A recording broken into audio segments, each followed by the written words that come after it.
Holiday, and I'm back with another video. And as you can tell by the title, this will be a pregnancy update for my first trimester. So I know I haven't posted not one video since the announcement, but hey, I mean, I've been pregnant, so I did have to take a step back for a few months, days, weeks, sorry, but yes, I did take a step back and now I am back. So this is going to be my first trimester pregnancy update. I am currently 20 weeks, so yes, I am halfway through. If you don't know what that means, I am halfway through my pregnancy. I'm so happy. So I know you might want to see my baby bump now that I'm 20 weeks, so I'm going to go ahead and show you my 20 weeks baby bump, and yeah, so you guys can see how big I am. I will be posting a lot more videos very soon, but let's just stay focused on what this video is about today. I'm going to be updating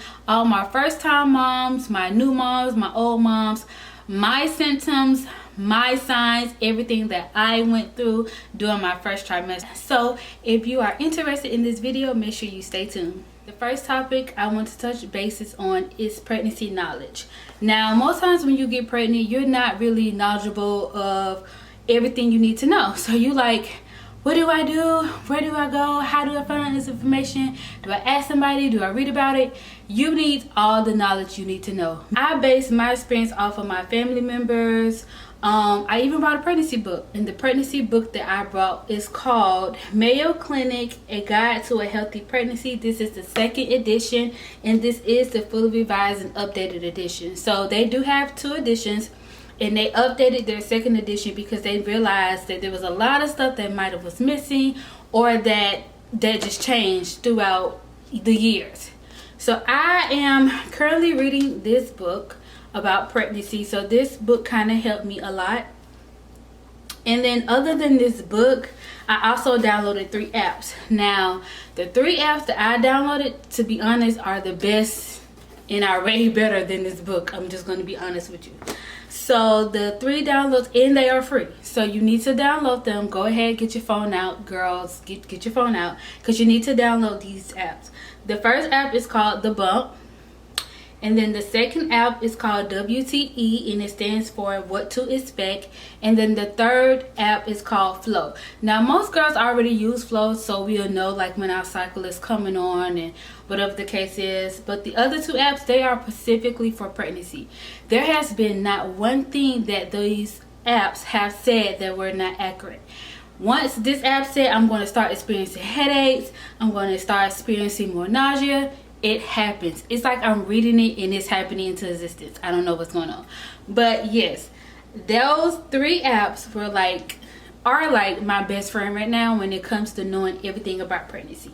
So that's a little about my pregnancy knowledge. Not really knowledgeable, however, those 3 apps and this book is helping me a lot. Okay, so now let's get into sickness. So everybody be like, oh, you know, you're gonna be throwing up, you know, you're gonna be sick. Well, with that being said, I only threw up one time, and I'm in my second trimester, and I'm very happy about that. So I think how I threw up is because I ate something that I know I did not want, but of course I still forced myself to eat because I was too tired, or I didn't feel like cooking nothing else, or I didn't feel like leaving the house. So honestly, I think that's the real reason why I threw up, because it definitely was not morning sickness. It was in the morning. It was like around 1 or 2 in the morning, but I was still up, but it definitely wasn't morning sickness. It was like me getting ready to go to bed. So I don't have any morning sickness. Thank God. Don't want to speak that to existence. I pray I don't have morning sickness for the rest of this pregnancy. But one thing I can say that is very bad for me is acid reflux. You guys, it be some nights I can't even go to sleep because of this acid reflux. So acid reflux and sometimes heartburn kind of goes hand in hand. I haven't really felt any heartburn. Well, I did maybe twice. I say twice. But my main sickness is acid reflux. My acid reflux really bad at night. So I try not to eat no later than 8 at night, at 8 p.m. And if I do, I'll make sure I sit up, drink a lot of water before I go to bed. When you have acid reflux, it feels like you gotta throw up, and it's like sitting literally right here on your chest. So it's like you can't lay down, your head can't be lower than your body. It's like your head needs to be more elevated than your body, because if it is, then it's like the food and everything is like it's just rushing down and it makes you want to throw up. So that's what I'm suffering from when it comes to the sickness of this pregnancy. It's just acid reflux. I kind of know how to handle it. The number one thing I would suggest for any pregnancy woman in her first trimester, if she's feeling sick and it comes to acid reflux, is drink ginger tea. Ginger tea and a peppermint has been my best friend, honestly.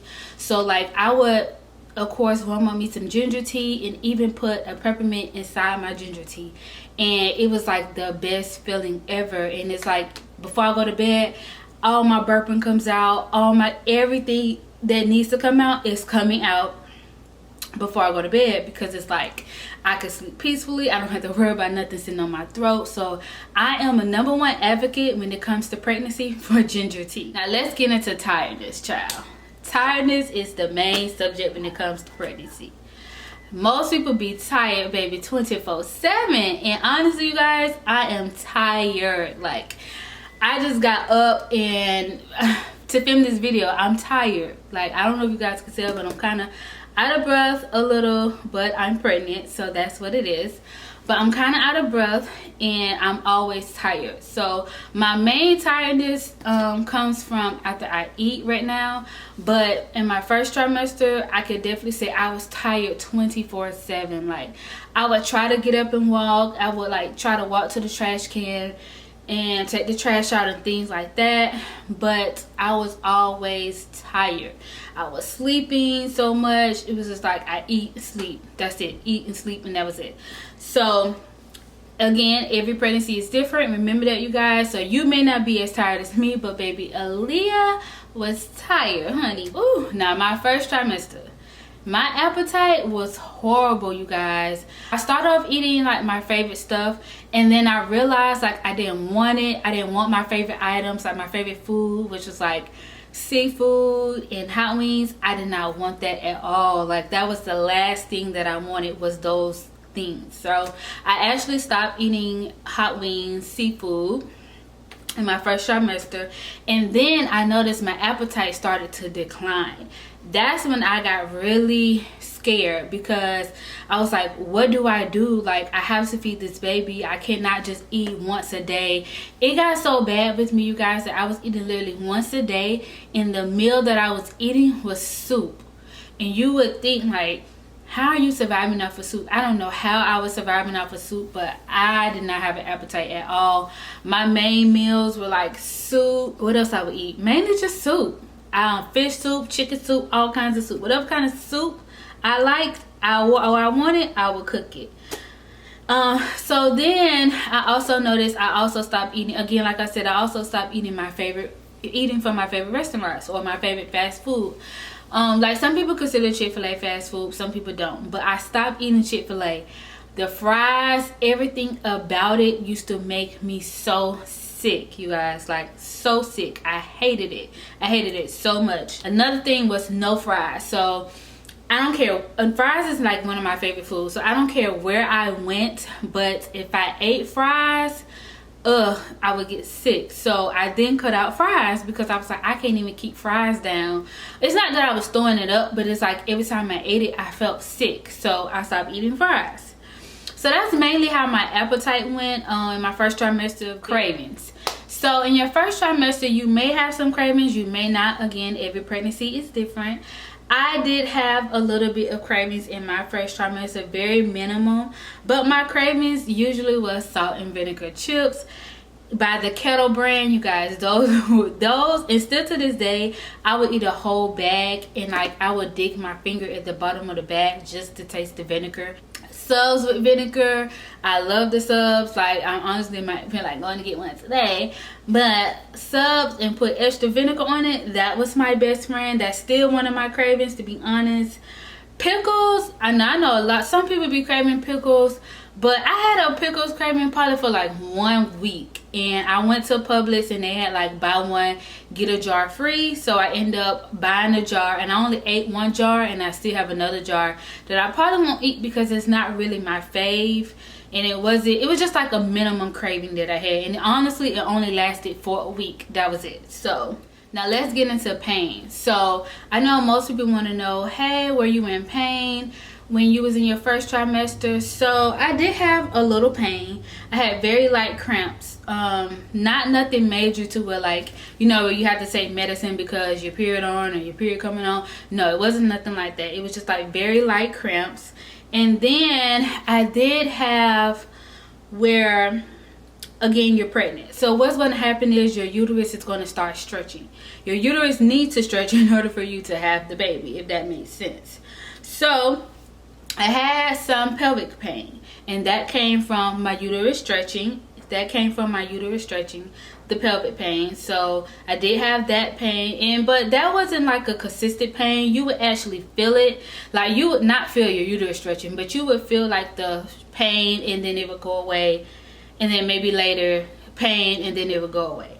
So yeah, that's the kind of pain that I had. I'm not a big fan of medication either, so I honestly did not take no medication for it. So honestly, I just let it hurt, maybe laid down, took a nap, and that was about it. Another pain that I had was from my back to my hip to my buttock, and then sometimes all the way to my thigh. That pain is a different type of pain. That pain comes from a nerve. I'm gonna put the word right here. It's called this, and that is a nerve in your body, and basically because your uterus is stretching, it kind of triggers a nerve. So this what signals that pain that may be from your back to your hip to your butt to your thigh. That is what that is. It is a nerve, and I know a lot of people have experienced that pain also. There has been times where I probably got out the bed and almost fell, because that nerve, it is so strong, it will make you so weak. Okay, so that's really all the pain that I had in my first trimester. Acne. So some people get acne. Most people say it's a myth that says, oh, if you're having a boy, you're gonna have a lot of acne. If you having a girl, you're not gonna have a lot of acne. So it's a myth, okay, because I do not have a lot of acne. I have had acne before, like when I was in high school, middle school. I had bad acne, okay, but I do not have a lot of acne during this pregnancy. I honestly broke out maybe twice so far, and once in my first trimester, and again now I'm in my second trimester. So I broke out once in my first trimester, and I won't say it was a bad breakout. No, it was not a bad breakout. However, again, every pregnancy is different, so just because I didn't break out does not mean you're not going to break out. But I had about I'll say about three or four bumps, and it was kind of like going up in like a line or something like that. But yeah, I did have that lasted for about a week, but this pregnancy did not cause acne for me. Now I know most people want to know, girl, how did you sleep when you were pregnant? Did you sleep at all? Like, how did you even sleep? I would say with your sleep, comfortability does matter. If you're not comfortable at night, you're not going to sleep well. So I had to learn that in my first trimester. And in my first trimester is when I ordered my pregnancy pillows. I needed the pregnancy pillow in my first trimester because I just could not sleep. Like, I don't know what it was. I started putting pillows in between my thighs, in my back. Like, I was building a fort, you guys, around me. Like, it was getting that bad. So for me, I ordered my pregnancy pillow off of Amazon, and the pregnancy pillow that I ordered was called Farmy Doc, and I'll put a picture right here. The last subject I want to touch bases on is the bathroom. Now, the only thing that did change was my bowel movements. I was not using the bathroom as frequent as I should have been. So I try to eat more fiber, is what they tell you. Just eat more fiber so that you could try to start to release a little more than you usually do. So this concludes my pregnancy update in my first trimester. So for all my first time moms, I don't know what your experience may be like, but you can comment below if you have any similar experiences as me, and if you have any questions, you definitely can hit me up on all my social medias. So this is my first trimester pregnancy update, and Make sure you guys comment, like, and subscribe, and thanks for watching.